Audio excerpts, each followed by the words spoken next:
Ever wondered why you get to an e-commerce store and you see a product with multiple prices?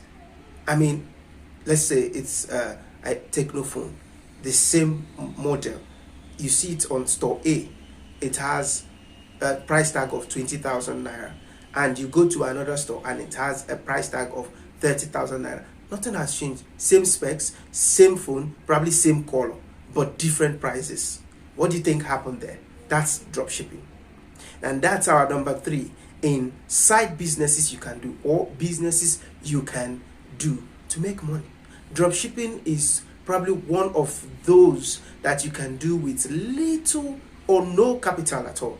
As a matter of fact, the only money you need to spend will be to promote your product, promote your store, advertise, or the data you need to buy to put in those to set up your store. Little or no money. That's what you're going to spend to do drop shipping. Now, how does this work?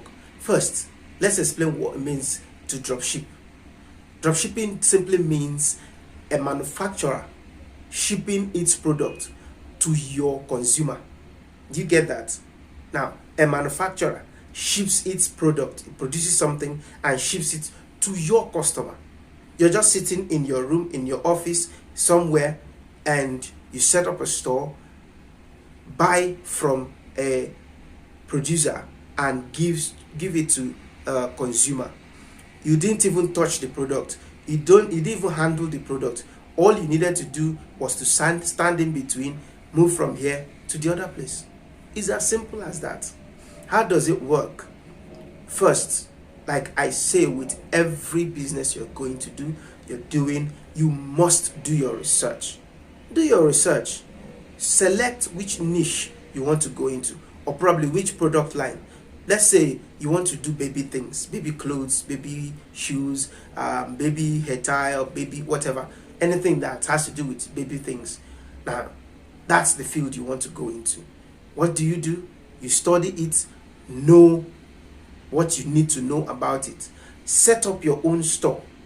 Go and look for someone who is selling it cheap and they're genuine. Of course, that's what research stands for. That's where research comes in, rather. You know they are genuine, and you're not going outside the same e-commerce platform. Let's say you chose Jumia or Amazon, whichever one you choose, Konga, AliExpress. You choose which platform you want to work with. Same platform. You're not going outside the platform to get the seller. Same platform. You go see the product on the person's profile. You have set up your own profile. Copy the details of the product, picture, put it in your own store. And what do? You wait for a buyer. When a buyer comes and clicks on buy, you go to the person's store and order the thing to your buyer. Simple. And you collect your own money. Let's say the seller is selling 20,000 naira. You put yours at 25,000 naira or 30,000 naira. When the buyer comes, the person buys, you collect your cut, pay the commission. Of course, every e-commerce store has their own commission. So you pay the e-commerce store commission and take what's remaining. That's yours. What did you do? You stood in between, took from here and sold here without touching the goods or product. Isn't that amazing? Now let's bring it home a little bit. You open WhatsApp and you go to the status. You see someone has posted 10 pictures, 15 pictures maybe, and you look through them. Beautiful clothes, baby clothes, or sneakers, fine sneakers, or fine shirts, fine handbags. You know people in your circle will actually buy these kind of things. What do? You copy these pictures, post it on your status. Well, I don't know if you're ashamed of making money. If you're ashamed of making money, please relax. Day your day. Don't go and hustle and make money. Just stay where you are. Don't do anything. But if you see stuff like that and you know you're not afraid to make money, you could actually copy those pictures, copy the details of whatever the person has posted, put on your own status. Of course, not everyone on your circle is in that person's circle. Chances are nobody in your circle knows that person actually. And people in your circle see, They like it, they place an order. The person is selling 10,000 naira, you put 15,000 naira. What happens there? You ship directly. You just send the details of the customer to the person that is selling, and they ship direct to your customer. You're in between, of course. You collected the money, the 15,000 naira. You send 10,000 naira to the seller. What happens there? You have made 5,000 naira. That's also drop shipping. Now, the second one in this number 3 is mini importation. And by the way, almost every one of these things I'm talking about, I have tried them. I've tried them. I'm doing some of them now, but I tried, of course, I can't do every one of them. I just tried to see the ones that best fit into my personality, that the ones that I like or I can do. Then I go ahead to stick with them and do them. Dropshipping is a good one, but I prefer mini importation.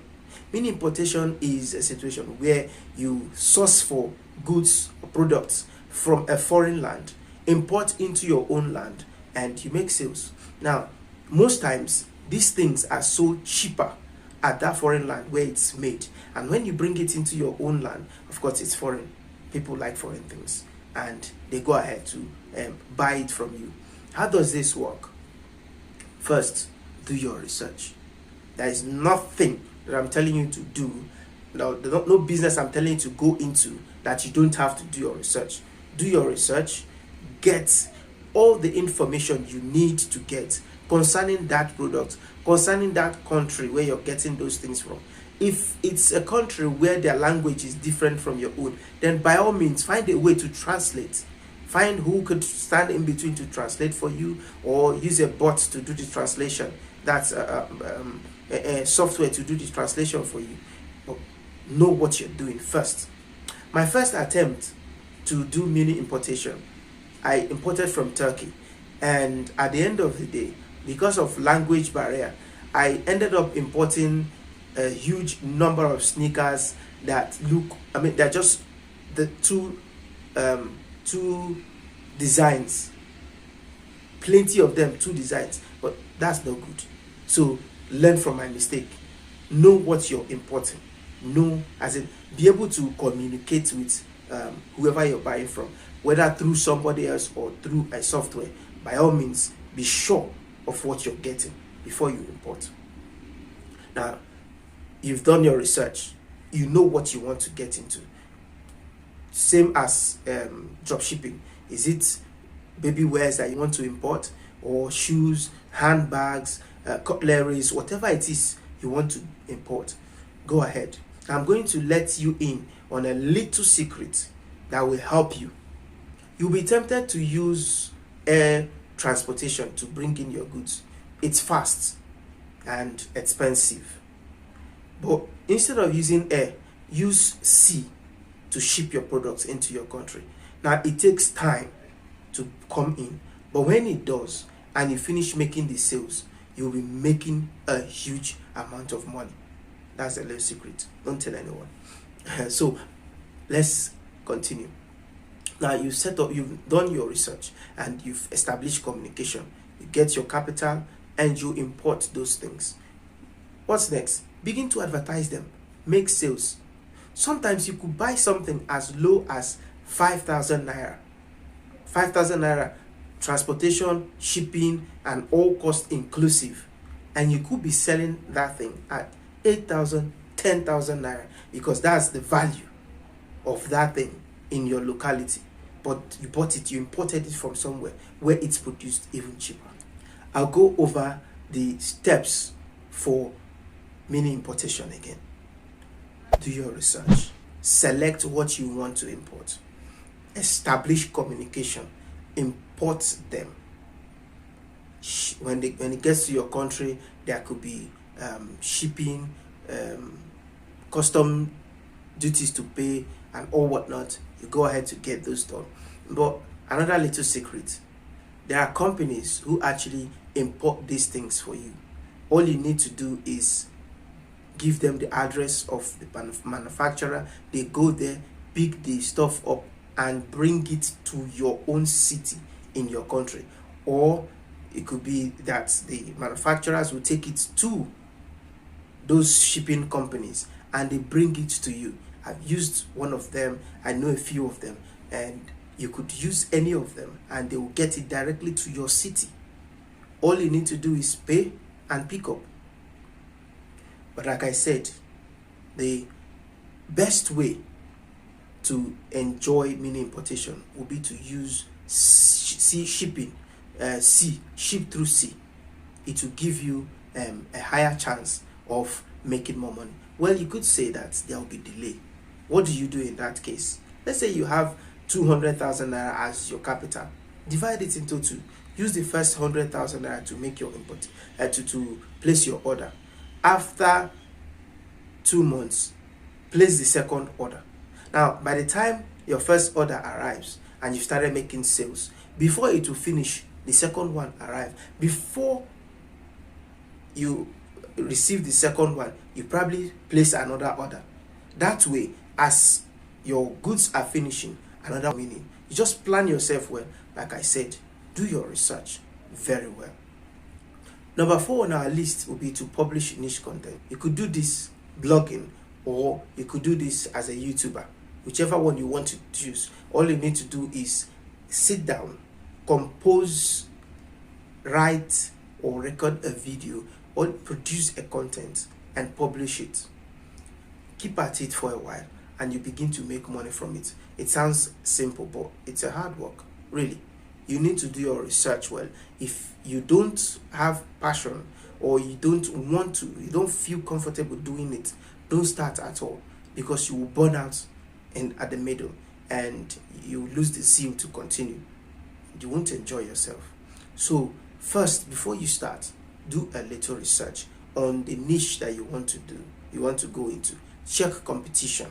Check the people who are already doing it. How are they doing it? And by the way, AI has come to stay, and you could use any of the AIs to generate topics, to generate ideas. I advise people, when you're using AI, don't just let the AI write everything for you. The AI could give you things to talk about, and that's where your passion comes in. If you know the field, if it's your field, then by all means, when the AI generates something for you, you will use your own brain to develop on the ideas the AI has generated for you. What do you need to do? Research, choose your niche, and set up your free blogging website or paid websites. You could get a domain name, buy a domain name. Domain names are really cheap these days. Buy a domain name, get someone to design a website for you, or you could try your hands on doing it yourself, whichever way works for you. But before you do any of these things, after your research, please sit down and write at least 5 good long articles. If you want to blog, if you want to record YouTube, go ahead to get down at least 5 good topics that you could do a video on. If you like, if you can, record the 5 videos before you start, and then edit them with free tools or paid tools, whichever one you can, and get them out there. When you publish them, in no distant time, ads will start running through AdSense. Of course, you set that up. Not that ads will just appear from anywhere. You set up ads and ads will start running. I also would advise you to go into affiliate marketing. Now, depending on the niche that you have chosen, you could decide to pick a product that is already out there and write about the product that falls within your niche. Write about the product and put it out there. When people come to read what you've written, and there is a link, of course, directing them to go and buy that product, they will buy the product and you get a commission even before you are qualified for ads. For AdSense, of course, you get qualified. For YouTube, you must get to 4,000 hours and 1,000 subscribers. You must get that ready before you're able to monetize. So before you're ready to monetize, you do affiliate marketing and write on something that is related to your niche, get it published, and make money from it. And that's the number 4. Hi, my name is Ohaka Okechukwu, a certified business consultant. I talk about startups, I talk about business management and business growth. If you found any of the things I've said interesting, please subscribe, share, and like the video. Thanks for watching. You could do